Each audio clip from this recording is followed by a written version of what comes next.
अच्छा लेकिन मेरी कोई यकीन नहीं। आपकी पायजामा ना फतुआ আপনার তো কিছু কি নেই স্যার আপনার জন্য অ্যাকাউন্টেন্টের পাশের বাড়িতে ওয়েট করছি আর আপনি এখানে বসে তা দিচ্ছেন এই বলাই তো দলাল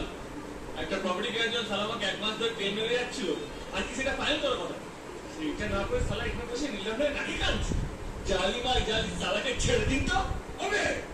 you can't talk to me like that what do you think of yourself এইভাবে কেন একটা সিনিয়র অফিসারের সাথে কথা বলে একে তুমি একবার মাথা উঠে যাচ্ছ তোমার নামে আমি কমিশনারের কাছে কমপ্লেইন করবো